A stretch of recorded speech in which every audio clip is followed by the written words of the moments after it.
Bonsoir mesdames et messieurs, soyez les bienvenus à ce rendez-vous d'information. Tout de suite les titres au sommaire de ce journal. Réaménagement de l'équipe gouvernementale. Le président de la République, Alassane Ouattara, a ce lundi signé plusieurs décrets de nomination. Si plusieurs ministres gardent leur portefeuille, certains font leur entrée au cabinet du président de la République. Des précisions vous seront données au cours de cette édition. Le Premier ministre présentait ce jour ses nouvelles fonctions à l'archevêque d'Abidjan. Le guide religieux et le Premier ministre ont échangé sur les actions de paix à promouvoir pour le développement de la Côte d'Ivoire.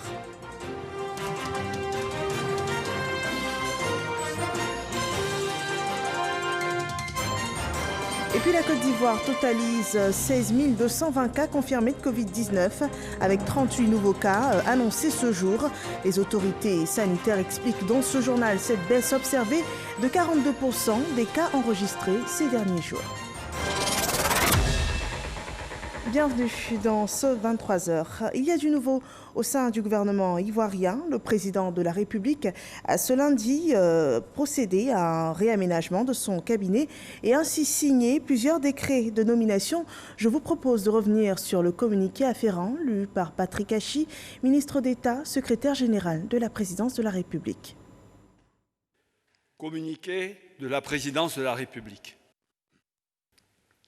Le président de la République, Son Excellence M. Alassane Ouattara, a procédé ce lundi 3 août 2020 à la signature de plusieurs décrets de nomination. Au titre de la présidence de la République, sont nommés ministre d'État, secrétaire général de la présidence de la République, M. Patrick Hachi, ministre, directeur du cabinet du président de la République, M. Fidèle Boroton Sarasoro, ministre, secrétaire général adjoint de la présidence de la République, chargé de la coordination des grands projets, M. Claude Isaac D. Les autres ministres de la présidence de la République sont maintenus dans leurs fonctions respectives. Au titre du gouvernement, sur proposition du Premier ministre, chef du gouvernement, le président de la République a signé un décret portant nomination de membres du gouvernement.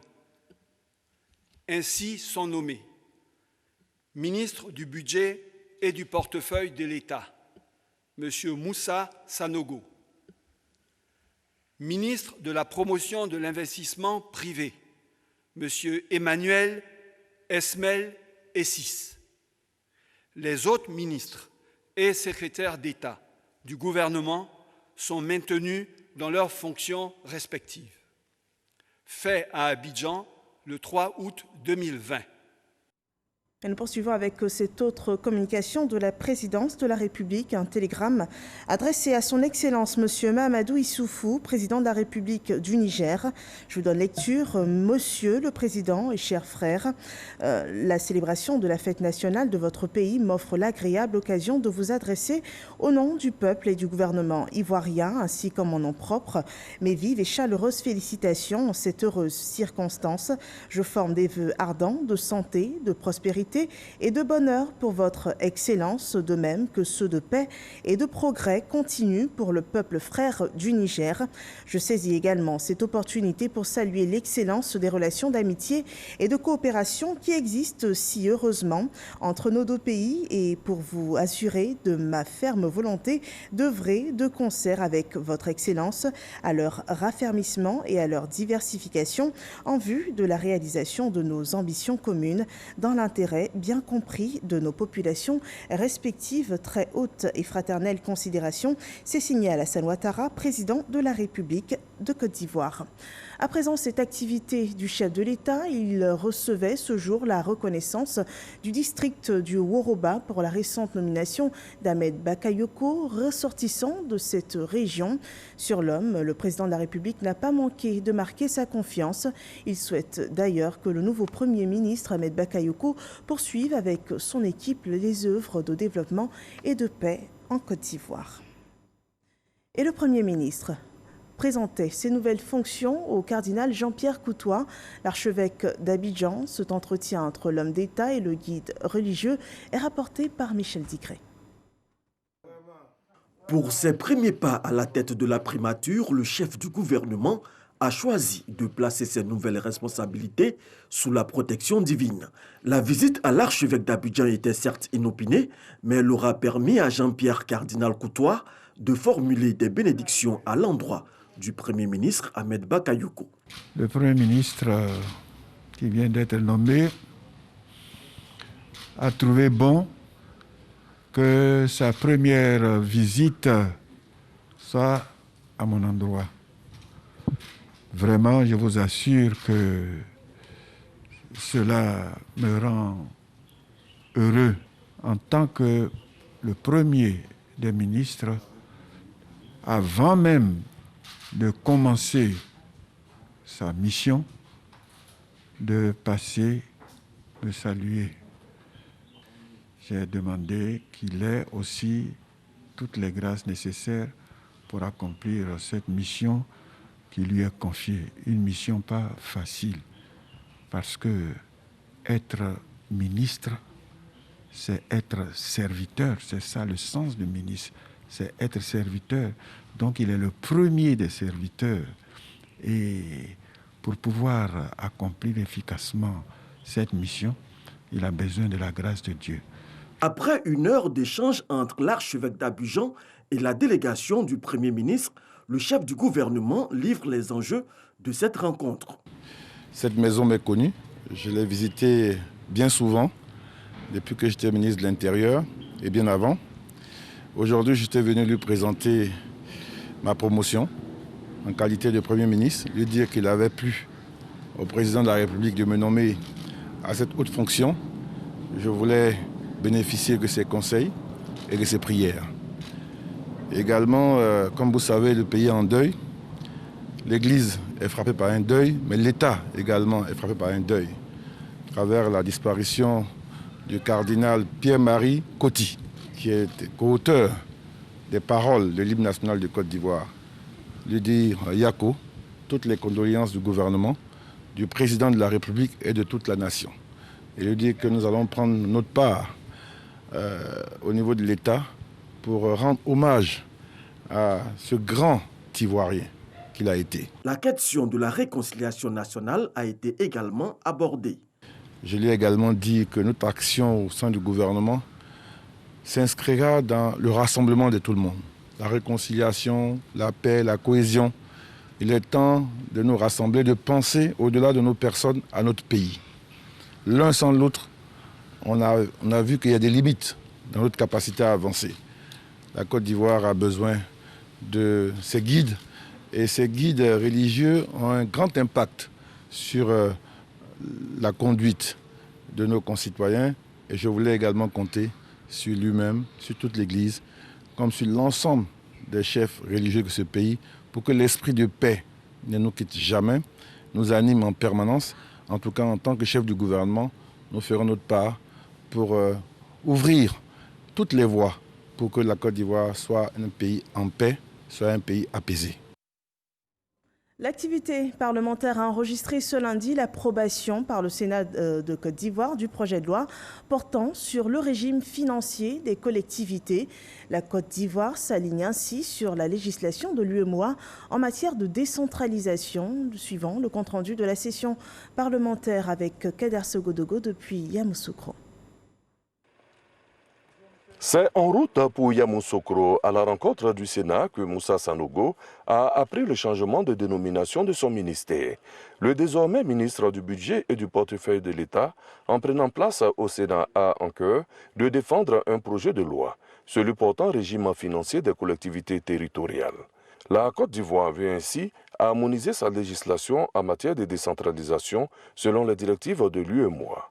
L'émissaire du président de la République énumère ici quelques innovations. L'extension du pouvoir de substitution de l'autorité de tutelle en matière financière au mandatement d'office des dépenses obligatoires. Ce pouvoir, dans les textes précédents, était limité à la seule inscription d'office des dites dépenses au budget de la collectivité territoriale. Le remboursement des annuités d'emprunt venant à échéance avant le vote du budget, dans la limite du quart des crédits ouverts au budget de l'exercice précédent. L'obligation d'élaborer un plan de trésorerie, la systématisation de la comptabilité matière pour retracer les existants et les mouvements concernant les biens meubles et immeubles, les valeurs de portefeuille et les stocks de matériel et fournitures. L'obligation de constituer des dotations aux amortissements et aux provisions pour dépréciation des actifs, ainsi que pour les risques et charges divers. L'institution du contrôle financier auprès des collectivités territoriales et des districts autonomes. L'institution d'un débat budgétaire au sein des collectivités territoriales et des districts autonomes 2 mois avant l'examen du budget. La fixation au 31 mars de l'année concernée comme date limite d'adoption du budget. Des retombées positives pour nos mairies, conseils régionaux et districts autonomes. Les sénateurs, pour leur part, ont donné leur quitus au projet de loi en le votant à l'unanimité. À Abidjan, c'était jour de baptême pour 1049 élèves de l'école de police. Ces officiers, sous-officiers et commissaires ont été invités à être des exemples de patriotisme dans l'exercice de leurs fonctions. Ils ont reçu du ministre de la Sécurité et de la Protection civile, Vagando Diomandé, leurs épaulettes. Moussa Konaté rend compte de cette cérémonie. Cérémonie de baptême et de remise des épaulettes aux stagiaires officiers et commissaires issus des concours professionnels spéciaux 2019 et des sous-officiers de la promotion 2019-2021.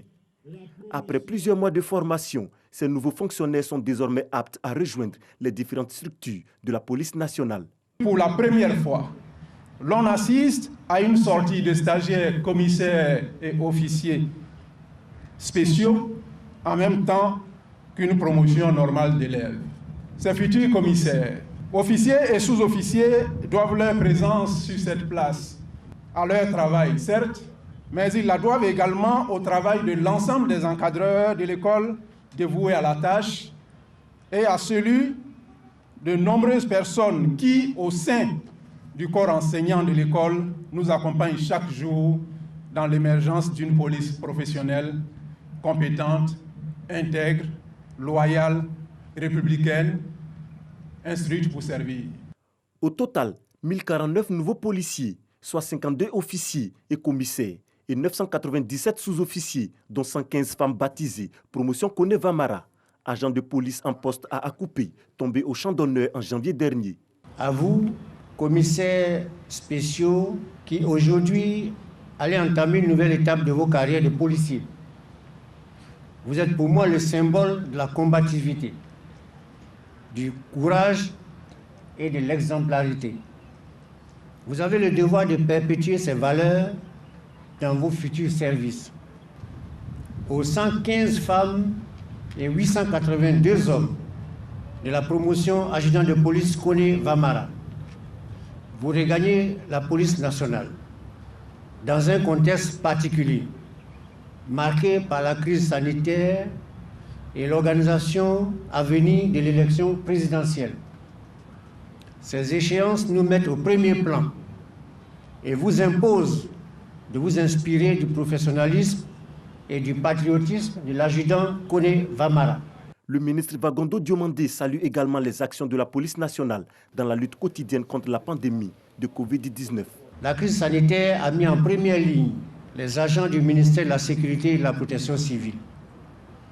Si l'action des femmes et des hommes sur le terrain est vue et reconnue de tous, il faut saluer celle beaucoup plus discrète, mais tout aussi efficace, de la cellule de veille du ministère de la Sécurité et de la Protection civile, qui a coordonné, analysé et conseillé quotidiennement les décideurs. Chers collaborateurs, la reconnaissance de la nation va au-delà d'une récompense.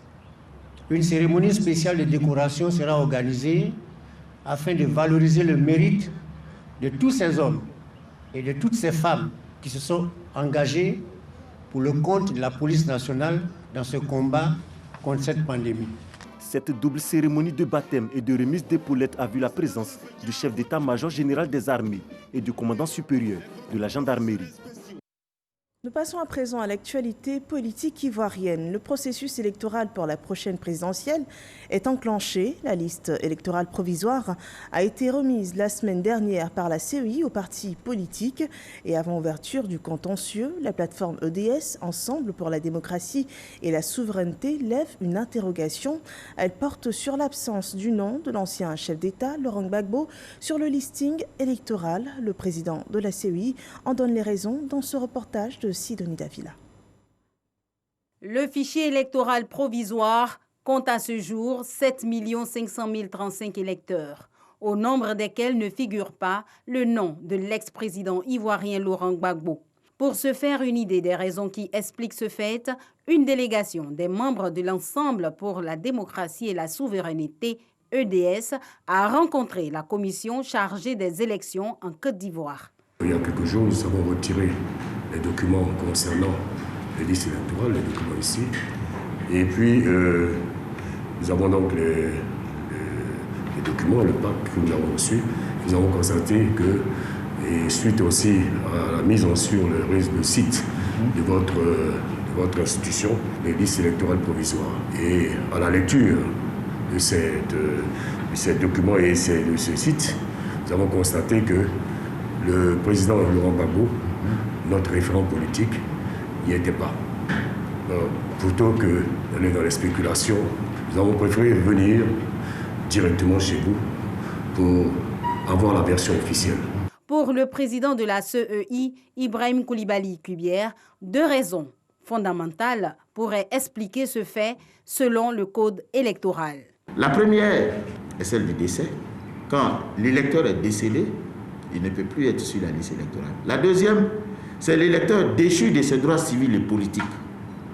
En ce moment, il ne peut plus non plus être sur la liste électorale. À un moment donné T, si vous êtes sur la liste électorale, c'est que vous avez rempli les conditions pour y être. Mais entre 2 cycles électoraux, vous pouvez ne plus remplir les conditions pour être sur la liste électorale. Les contentieux liés à la révision de la liste électorale s'ouvrent le 5 août prochain. Le président de la CEI a souhaité que soit déposée une requête au cours de cette période.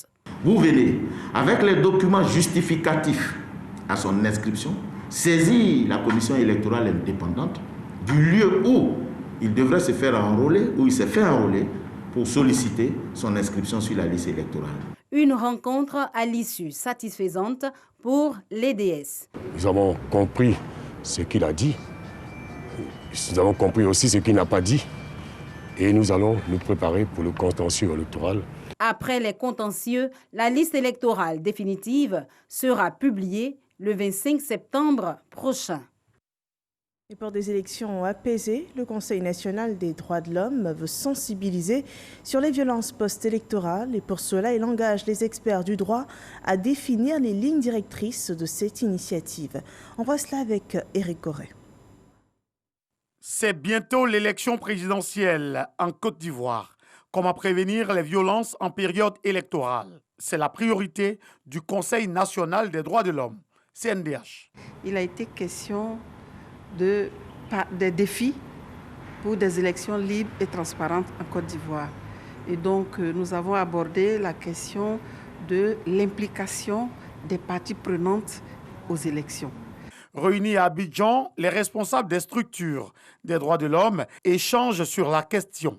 La légalité d'un scrutin se distingue de sa légitimité. La légalité se conforme à la loi. Quant à la légitimité, elle se base sur la morale. La légalité tient des tests juridiques, voilà. Mais est-ce que la légitimité, elle est un peu plus compliquée parce qu'il y a la perception des gens, il y a la confiance qu'ils peuvent avoir, il y a le jugement. Cette légitimité, comment il faut faire pour l'avoir?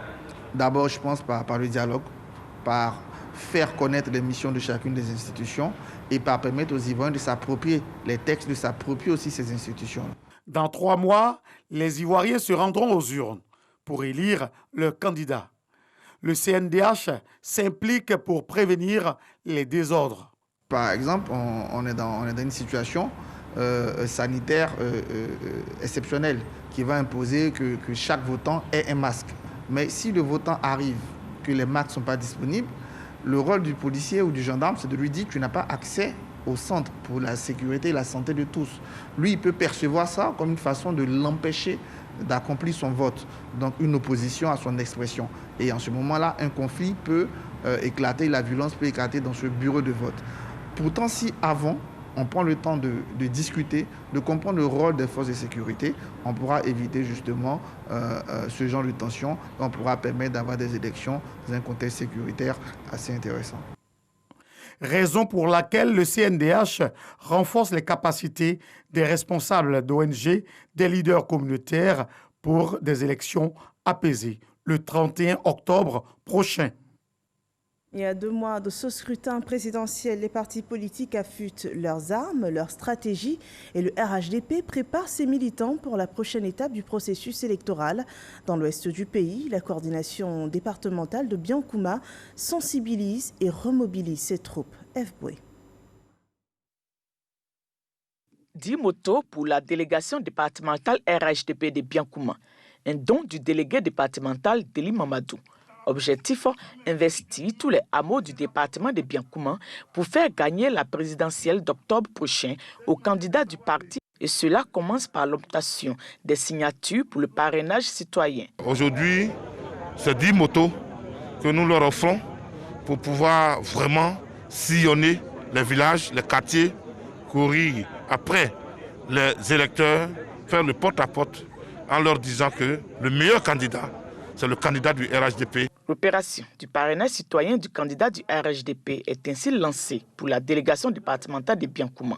Militants et militantes sont donc mis en mission pour réunir le maximum de signatures. Et au centre du pays, plus de 300 nouveaux militants renforcent les troupes du RHDP. Ils sont issus des partis d'opposition. Une cérémonie de bienvenue a eu lieu pour marquer leur décision. Kader Sogodogo rapporte les faits. Forte mobilisation des militants du RHDP du département de Didiévi. À l'initiative du secrétaire d'État, Dr Brice Kwasi, maire de Didiévi et coordonnateur RHDP du Bélier, ce sont environ 300 militants issus de plusieurs partis de l'opposition qui ont décidé de déposer leur bagage au sein du parti d'Alassane Ouattara. Et la ministre Raymonde Goudou, également coordonnatrice RHDP du Bélier, a les mots justes pour les accueillir. Vous entrez dans une grande famille, la famille du RHDP.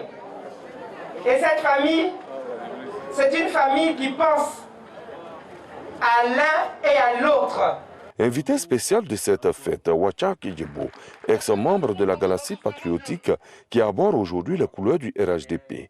En bon dévancier, il insiste sur le bon choix opéré par les transfuges. Oui, vous avez bien choisi, vous êtes au bon endroit. Parce qu'il n'y a pas mieux que le RHDP. Ils sont là pour contribuer à la victoire du RHDP le 31 octobre 2020. Nous avons décidé que notre plan c'est au RHDP pour le soutenir et l'aider à faire gagner le parti dans notre commune de Didiévi.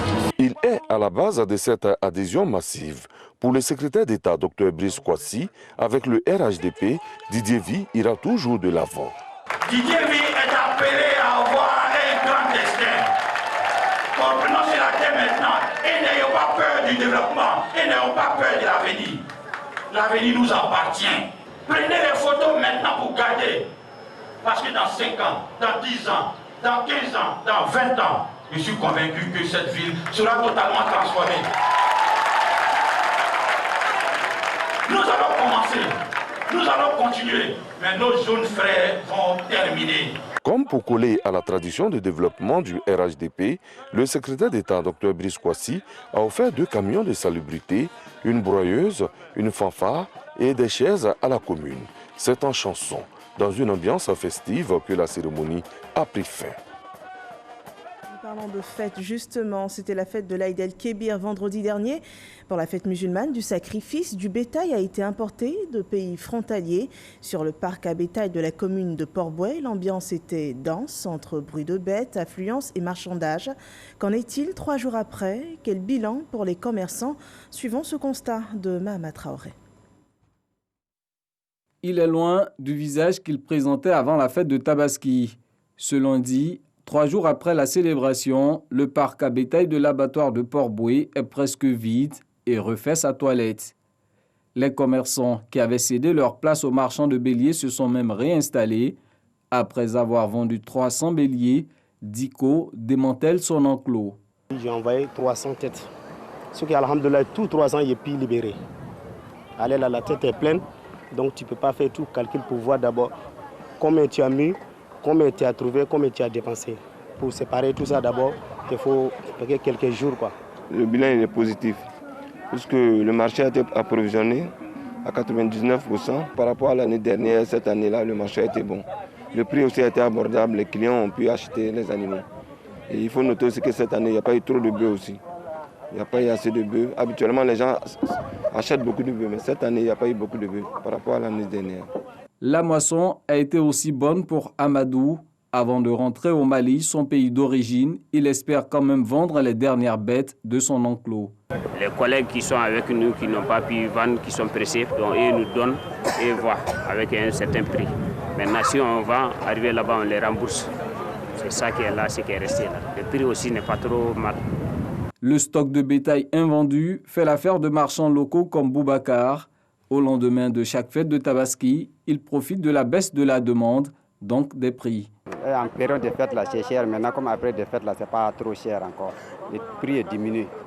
Bon, les plus petits, moi, j'ai acheté à 40 000, bon, pour aller à 60 000. C'est que moi, j'ai payé à 40 000, je peux vendre à 42 500, 43 000, si j'ai trop eu, 45. Selon la Fédération nationale de la filière bétail-viande, la période de Tabaski 2020 enregistre environ 4 000 ovins invendus. Si elles ne sont pas rachetées par des revendeurs locaux comme Bokoum, les bêtes retournent dans leur pays d'origine. Et après cette belle période de fête, c'est la reprise des contrôles fiscaux. Le directeur général des impôts porte à la connaissance des contribuables que la mesure de suspension des contrôles fiscaux décidée par ordonnance numéro 2020-357 le 8 avril 2020 pour une période de 3 mois à compter du 6 avril 2020 est arrivée à expiration. Par conséquent, il les informe de la reprise par ses services des différents types de contrôles fiscaux et de mesures de recouvrement forcé de l'impôt sur l'ensemble du territoire national à compter du lundi 3 août 2020. Ensemble, cultivons le civisme fiscal. Si les contrôles fiscaux reprennent, ce n'est pas la fin de la pandémie de Covid-19. Le virus est encore présent sur notre territoire. Voyons ensemble le point de la situation sanitaire à ce jour.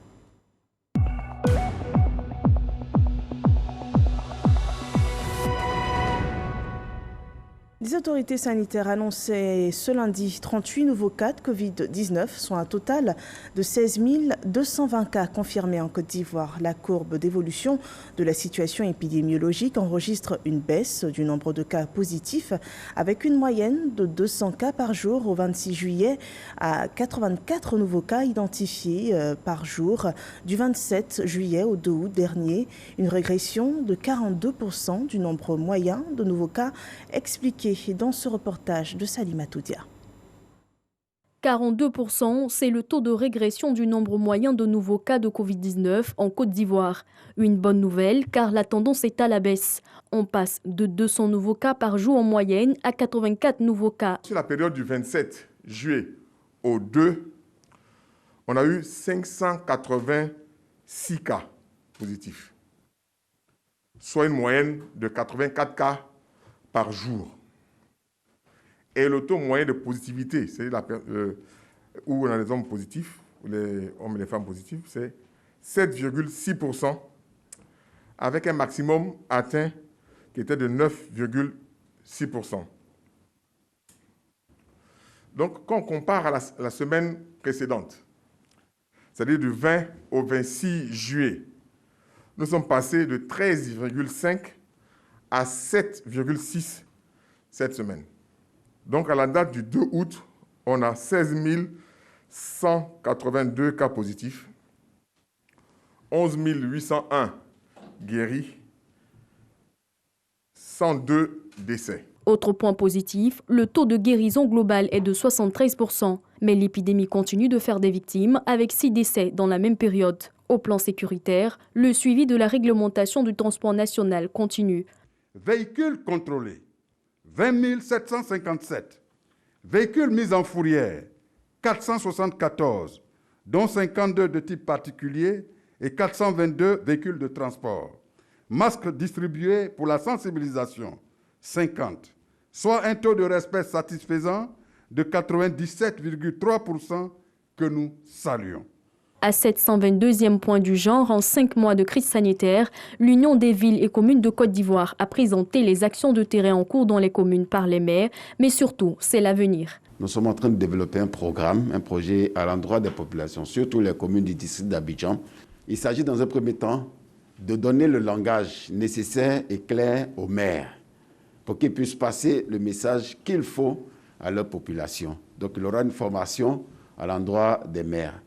Ensuite, il y aura une formation des formateurs parce que nous avons demandé aux maires de subdiviser leur commune en plusieurs zones pour que la sensibilisation soit rapprochée des populations. Les différents interlocuteurs ont rappelé la nécessité de rester vigilants et prudents en dépit de l'allègement des mesures sécuritaires, notamment la réouverture des bars et boîtes de nuit.